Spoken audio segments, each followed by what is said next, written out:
Bom dia, estamos começando mais um Sintcef em Movimento. Aqui vamos falar de assuntos diversos e você vai ficar atualizado sobre os principais assuntos na área jurídica, na área política, cultura, esportes. Não perca, estamos começando o nosso programa. A Previdência Social Pública no Brasil começou a se organizar a partir de 1923, quando um decreto, que ficou conhecido como a Lei Eloy Chaves, introduziu as caixas de aposentadoria e pensão no nosso país. Antes disso, os trabalhadores já se organizavam autonomamente através de sociedades de auxílio ou de socorro mútuo e, dessa forma, um socorria o outro quando acontecia algum infortúnio, como um acidente ou a doença. Até então, o Estado não tinha a preocupação de cuidar da aposentadoria e da pensão da velhice das pessoas. Com o passar dos anos, o Estado centralizou a Previdência no Brasil e a Previdência passou a ser um dos mais importantes programas sociais do nosso país. Infelizmente, também tivemos problemas. Durante as décadas de 1930 até 1988, muitos recursos da Previdência foram desviados para obras que tinham outra finalidade.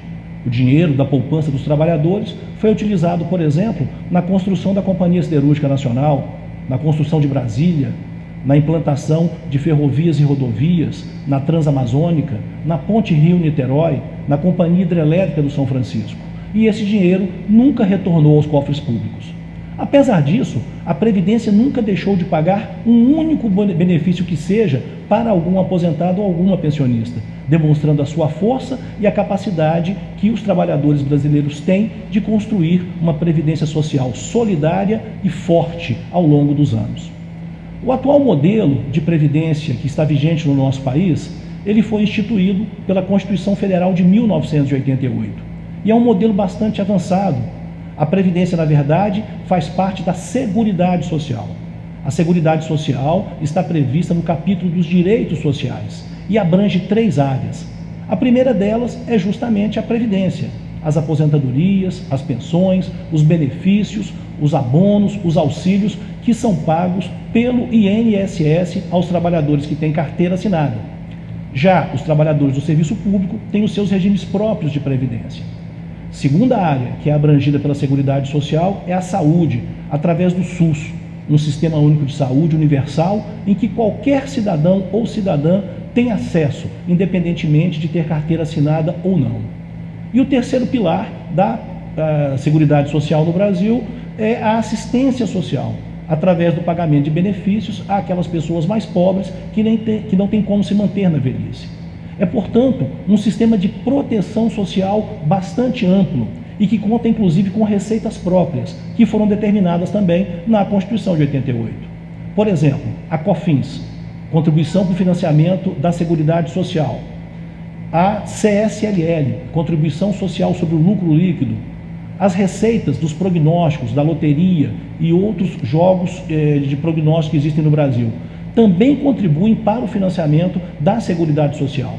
E isso foi determinado dessa forma porque a Previdência, ela abrange não só aquele trabalhador que contribui, mas também aqueles segmentos mais necessitados que não tiveram como contribuir ao longo do tempo.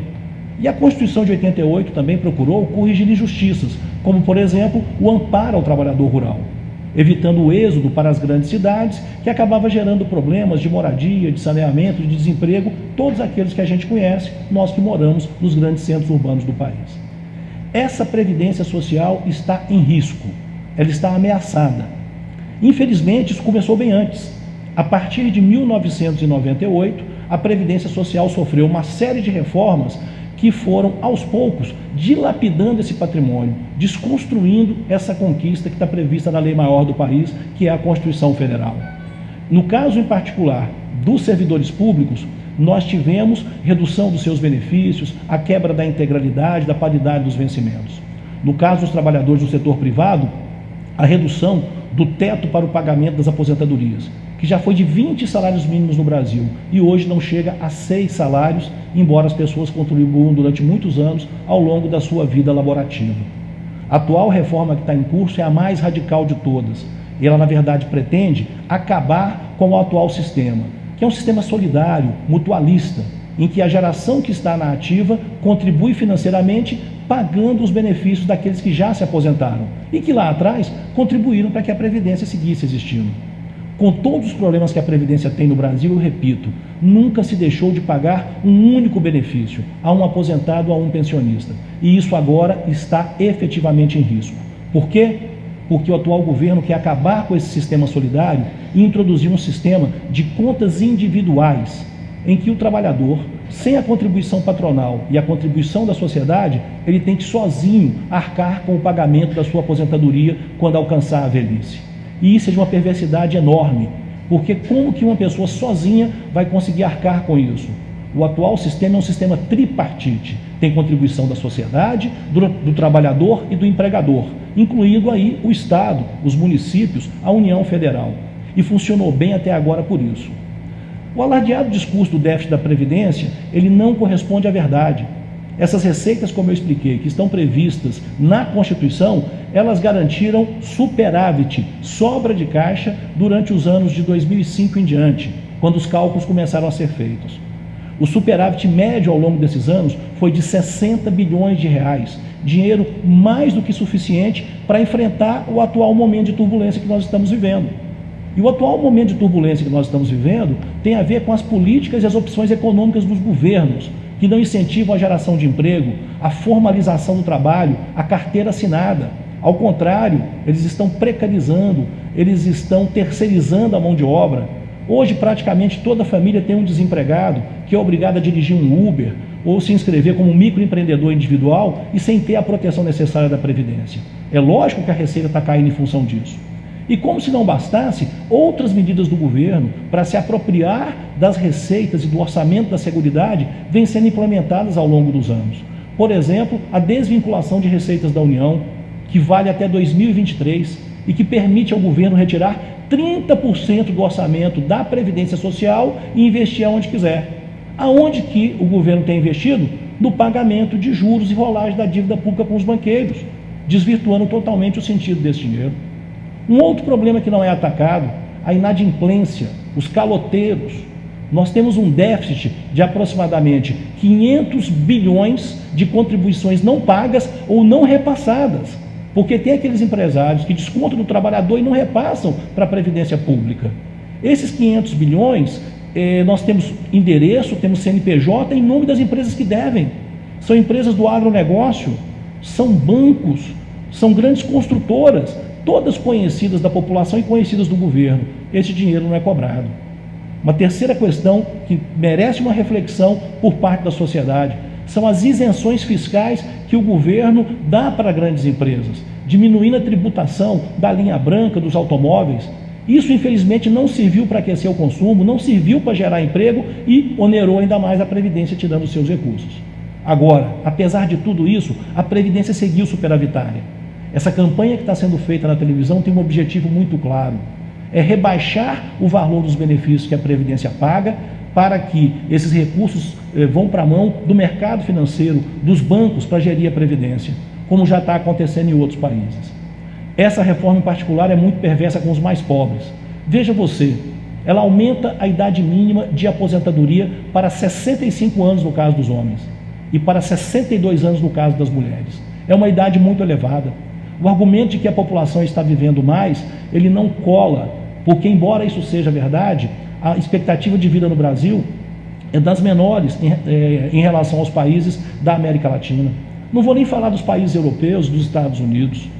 Uma outra questão muito importante, o aumento da contribuição necessária para se alcançar a integralidade do benefício, que sequer é a integralidade do último salário, é uma média que vai ser calculada. A exigência, se essa reforma passar, é de 40 anos de contribuição. Quem vai conseguir contribuir durante 40 anos para alcançar o benefício integral? Então é muito perversa a reforma que pretende se implantar, as mudanças que querem acontecer. Mas tem mais. Hoje, o valor mínimo de um benefício da Previdência Social é o valor de um salário mínimo.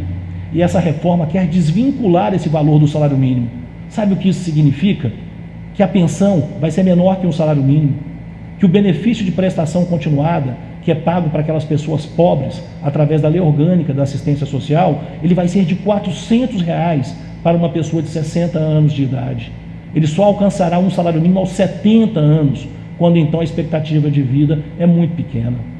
Outra questão muito séria desta reforma é a impossibilidade de acúmulo de aposentadorias e pensões, fazendo com que as pessoas na velhice tenham uma redução de renda qualitativa e fiquem dependendo de outros familiares. Por todas essas razões, essa reforma não pode passar. Ela não ataca privilégios, ela não ataca o teto dos magistrados, que é de R$39 mil. Ela não modifica o teto dos militares, das 3 armas, que é de R$39 mil. Ao contrário, institui um plano de carreira para esse segmento. Ela não ataca privilégios, ela, na verdade, retira dos pobres para direcionar dinheiro para os bancos, para o sistema financeiro. Essas são as razões pelas quais essa reforma não pode passar.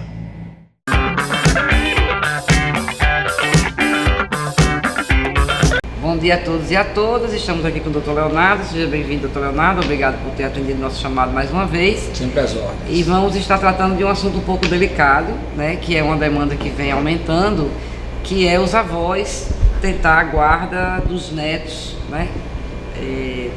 Como é que está essa questão? Como é que está o entendimento do judiciário em relação a isso? Bom dia, né? Bom dia a todos que estão nos assistindo.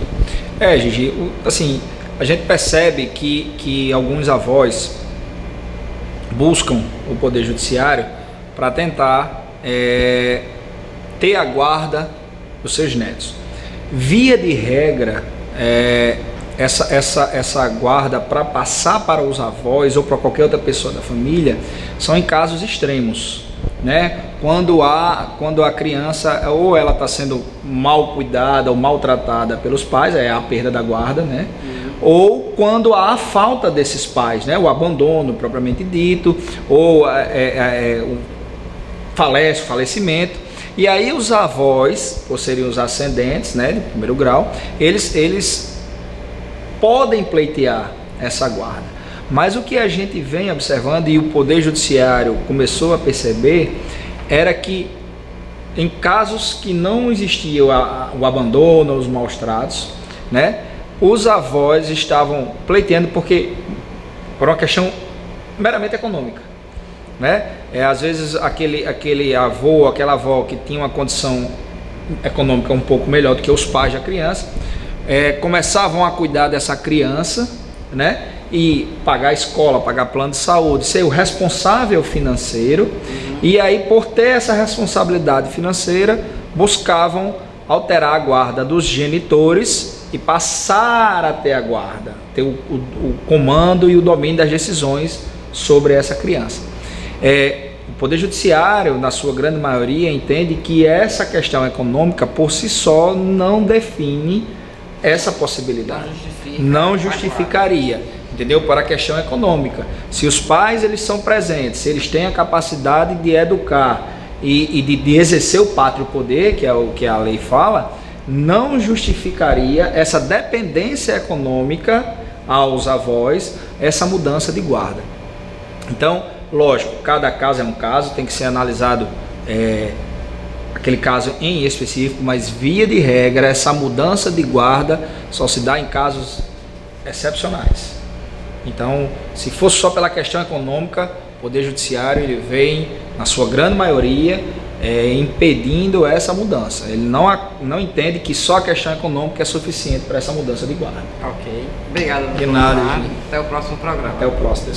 O Conselho Diretivo do SINTSEF-RN convoca a realização do seu 8º Congresso Estadual, 8º CONSINTSEF-RN, conforme estabelecido no capítulo 2, artigo 20 a 28 do Estatuto, no dia 4 de julho de 2019, na área de lazer do SINTSEF-RN, em Macaíba. O 8º CONSINTSEF-RN terá como temas análise de conjunturas, desafios do serviço público, MP 873/19 e reforma da Previdência, reforma estatutária, programa de lutas, plano de ação política. Inscrições de teses até 28 de junho de 2019 às 17 horas.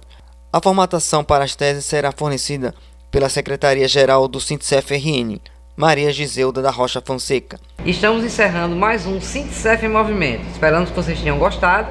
Próxima semana estaremos aqui novamente. Bom domingo a todas e todos.